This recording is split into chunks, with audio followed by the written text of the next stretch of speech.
드디어 테슬라 자율주행 소프트웨어 FSD 버전 12가 베타 딱지를 떼고 세상에 나왔습니다. 이제 자율주행 시대로의 전환이 정말 가까이 온 것 같은데요. 일론 머스크는 테슬라 FSD 버전 12의 생방송이 곧 시작될 예정이라고 이전 트위터였던 X 플랫폼에서 미리 발표했습니다. 그리고 8월 25일 한치의 망설임도 없이 X에서 테슬라 자율주행 소프트웨어 FSD 버전 12를 공개한 것인데요. 새로운 버전의 FSD가 공식적으로 데뷔했다고 할 수 있겠습니다. 테슬라 본사에서 스탠포드 대학교 근처까지 임의로 찍은 목적지로 자율주행을 시작했는데요. 중간에 한 번의 개입을 빼고 안전하게 테슬라 자율주행의 높은 성능을 보여주었습니다. 많은 사람들의 기대와 관심이 모아졌고 일론 머스크 역시 새 버전인 버전 12에 대해서 마인드 블로잉이라며 아주 만족한 표현을 했는데요. 일론 머스크는 생방송에서 하드웨어 3.0을 기반으로 한 모델 S를 직접 운전했습니다. 방송에서 이 차는 하드웨어 4.0은 지원되지 않는다라고 밝혔는데요. 새로 출시될 사이버트럭과 하이랜드 모델에는 하드웨어 4.0이 장착될 것으로 알려져 있습니다. 일론 머스크는 하드웨어 3.0만으로도 자율주행이 충분하다고 이전에 말했던 것처럼 이번 주행에서 FSD 버전 12는 높은 기대를 잘 충족시켜 주었습니다.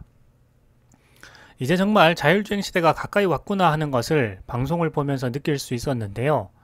일론 머스크는 방송에서 이번 주행이 미리 계획된 경로가 아니라는 것을 사람들에게 알려주기 위해서 주행을 시작하기 전에 지도에 중간 지점을 무작위로 표시했습니다.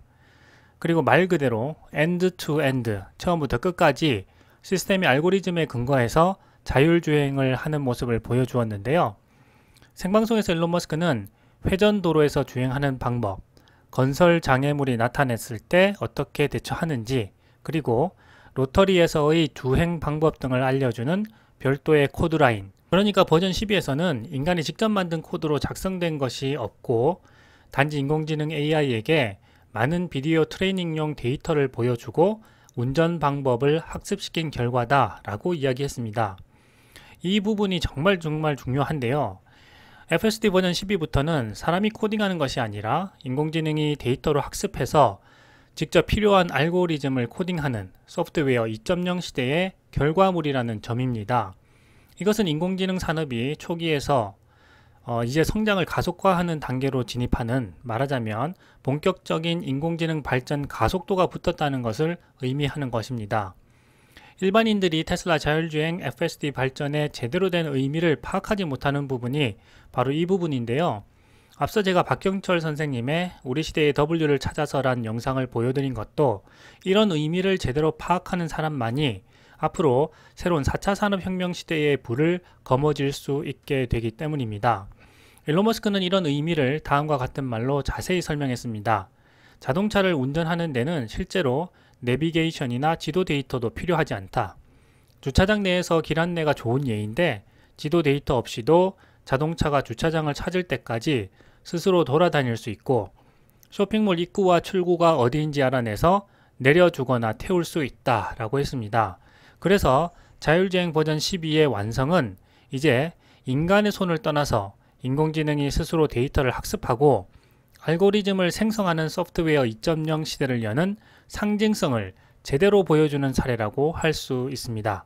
동시에 로보택시 서비스를 출시하기 위한 최종 단계에 진입했다는 것을 의미하기도 합니다. 그래서 소프트웨어 2.0의 시대, 인공지능이 스스로 신경망 학습을 통해서 소프트웨어 코드를 작성하는 혁명적인 기술 발전의 시대의 의미를 설명하기 위해서 올해 2023년 1월 24일에 올려드렸던 알파고 사례를 통해 테슬라 자율주행 소프트웨어 FSD 신경망 학습의 의미를 분석한 영상을 함께 공유해 볼까 합니다.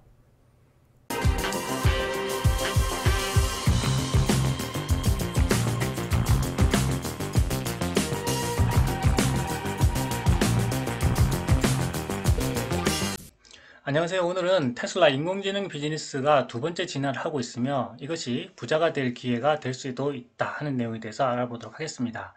과거 알파고의 성공 사례를 통해서 테슬라의 FSD가 얼마나 높은 수준으로 완성되어 가고 있는지 확인해 볼 수 있을 것 같습니다.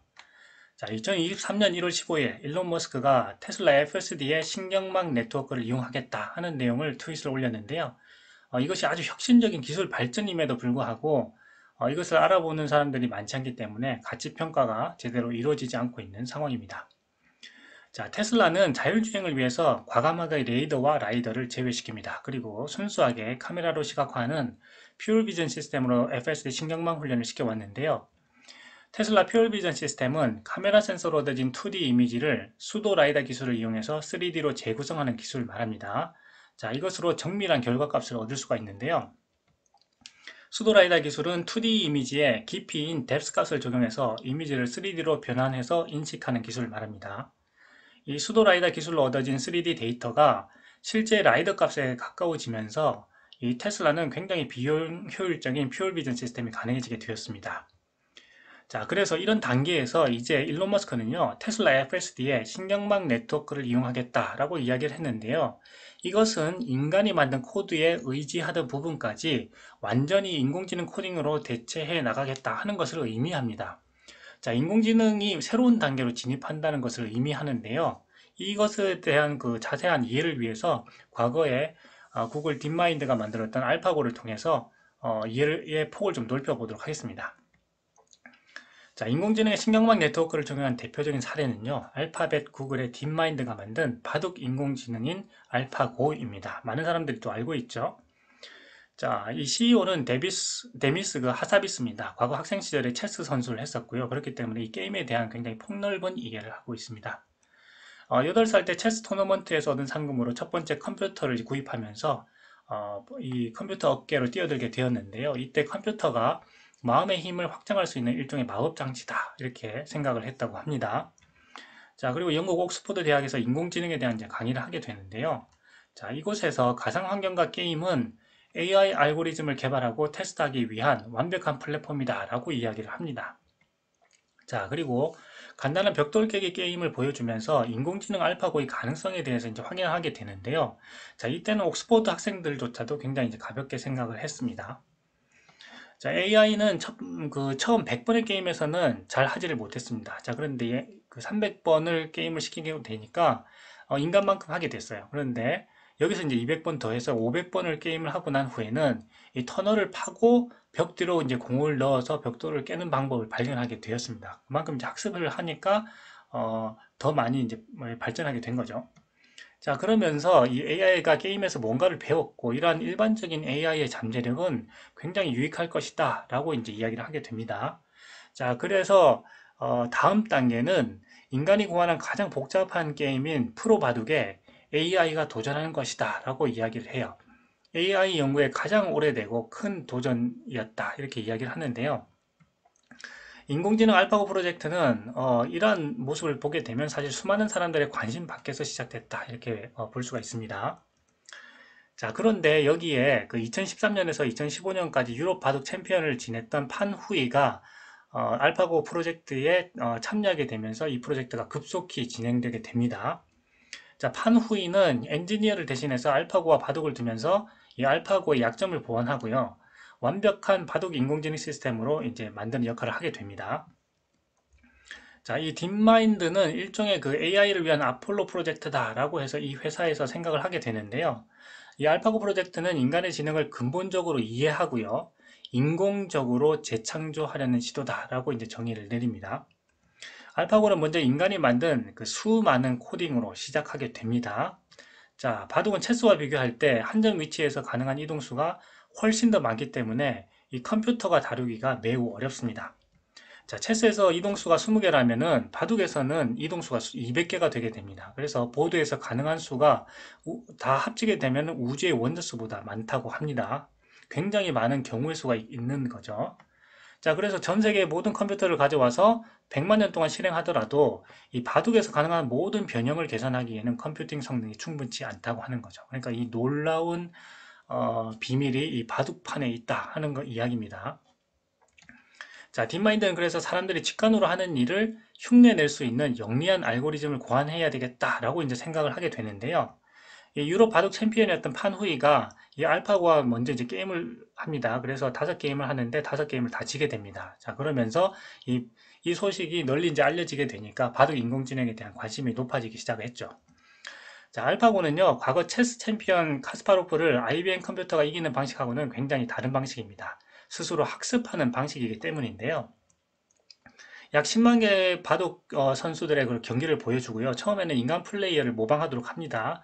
자, 그런 다음에 자기가 만든 어떤 오류에서 또 새로운 것을 이제 배우게 되면서 이 자가 강화 학습을 하게 되는 거죠. 그래서 또 이제 다른 버전과 수백만 번 대결하면서 스스로 이제 배우는 방식으로 학습하게 됩니다.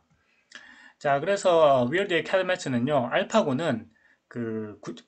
만들어내는 이런 구체적인 아이디어는 우리의 미래를 이끌 것이다 라고 하면서 굉장히 긍정적으로 이야기를 합니다. 자, 알파고의 핵심 기술을 살펴보게 되면요, 이 핵심 기술은 딥 뉴럴 네트워크인데요. 이것은 아까 일론 머스크가 말했던 그 신경망 과도 이제 관련이 있죠.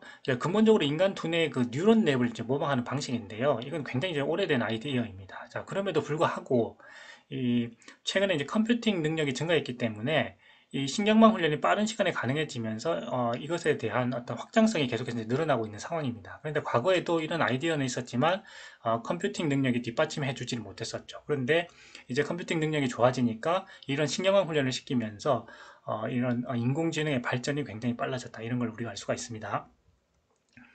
자, 그래서 이제 그동안 알파고가 이제 바둑 최고 전문가를 이기기 위해서 얼마나 더 나아가야 하는지에 대해서는 굉장히 회의적이었습니다. 그렇지만 이 딥마인드가 시간이 지남에 따라서 이쪽 계속해서 이제 개선되는 것을 확인해 왔죠. 그러면서 이 알파고의 능력을 최종적으로 확인하기 위해서 이세돌과의 매치를 계획하게 됩니다. 인공지능 발전을 위해서 이 알파고의 한계까지 밀어붙이고 이 자체 개선 프로세스가 어디까지 갈 수 있는지 확인하려는 목적이 이제 컸죠. 자, 그런데 이 이세돌과의 경기를 앞두고 이 딥마인드가 큰 문제에 봉착하게 됩니다. 자, 인간이 만든 코드에 더 이상 인공지능이 의지할 수 없는 그런 시점에 도달한 것이죠. 자, 인공지능이 인간이 만든 코드를 스스로 만든 알고리즘으로 대체하게 할 것인가를 이제 결정해야 했는데요. 세계 최고의 인간 프로기사인 이세돌을 이기기 위해서는 이 프로그래머들이 이해하지 못하는 수준의 알고리즘을 인공지능이 스스로 이제 만들어야 한다는 결론에 이르게 됩니다. 자, 그리고 이것이 바로 인공지능이 신경망 네트워크를 완전하게 이용한다는 의미인데요. 인공지능 알파고 프로젝트의 성공 여부는 바로 알파고가 스스로 인공신경망을 통해 만든 알고리즘이 성공적으로 작동해서 이세돌을 이길 수 있는지의 그런 여부였던 거죠. 그렇기 때문에 이 주도권을 완전히 알파고에게 넘길 것인지 아닌지를 결정하는 단계, 그 단계를 넘어서게 되면 제대로 작동하는지가 바로 알파고의 성공 여부를 결정한다. 이렇게 보시면 될 것 같습니다. 자, 엄청난 관심을 받으면서 이세돌과 알파고의 대국이 시작이 되었습니다. 자, 결과는요, 모두가 다 아시는 바대로 알파고와 이세돌 대국이 4대1, 알파고의 승리로 끝이 났습니다. 자, 알파고의 승리로 인공지능의 완성은 결국 알고리즘의 생성 주체를 인공지능에게 완전히 넘기는 단계까지를 의미한다. 이렇게 되었는데요. 인공지능 알파고 성공으로 알파벳의 주가는요, 그때의 3배 수준에 달하게 됩니다. 지금 굉장히 폭락했음에도 불구하고, 그때의 3배 수준. 따라서 인공지능 비즈니스는 5년, 10년 후에는 이렇게 큰 수익을 가져다 줄 수 있다 하는 것을 우리가 알 수가 있죠. 자, 테슬라로 다시 돌아와서요. 이 테슬라의 완전 자율주행 FSD의 그 완성이라는 것은 알고리즘 생성 주체를 인공지능에게 완전히 넘기는 단계를 의미합니다. 자, 그래서 2023년 1월 15일에 일론 머스크가 이야기했죠. 테슬라 FSD의 신경망 네트워크를 이용하겠다라고 했는데 이것의 의미는 앞에서 그 알파고에서 보았듯이 인간이 만든 코드에 의지하던 부분까지 이제는 완전히 인공지능 코딩으로 대체한다는 것을 의미합니다. 자, 인공지능이 완전히 새로운 단계로 진입한다는 것을 의미하는 것이죠. 다르게 말하면은 바로 이제 진화하게 되었다라고 하는 것입니다. 자, 이러한 성장 산업을요, 앙드레 코스달리는 바로 부자가 될 기회다라고 이야기를 했습니다. 자, 그래서 오늘은요, 이 테슬라 인공지능 비즈니스의 두 번째 진화 단계에 대해서 자세히 알아봤는데요. 이 과거의 알파고의 성공 사례를 살펴보게 되면, 이제 인간이 했던 코딩을 인공지능이 스스로 대체하는 수준을 넘어서야만이 이 인공지능이 그 거의 완벽한 수준까지 이르게 된다 하는 것을 우리가 알 수 있었고요. 이 테슬라 인공지능 비즈니스도 이러한 두 번째 진화 단계를 앞두고 있고 진입을 했다 하는 내용에 대해서 우리가 알 수가 있었습니다. 그래서 이것은 우리 일반 투자자들에게는 이것을에 대한 제대로 된 가치를 알아보는 안목이 있는 투자자들은 이 부자가 될 기회를 잡을 수도 있다 하는 내용입니다. 그래서 오늘은요, 이 알파고의 성공 사례를 통해서 테슬라 인공지능 비즈니스의 두 번째 진화 단계가 의미하는 바가 무엇인지 자세히 알아보았습니다. 오늘 영상은요, 여기까지 하겠습니다. 감사합니다.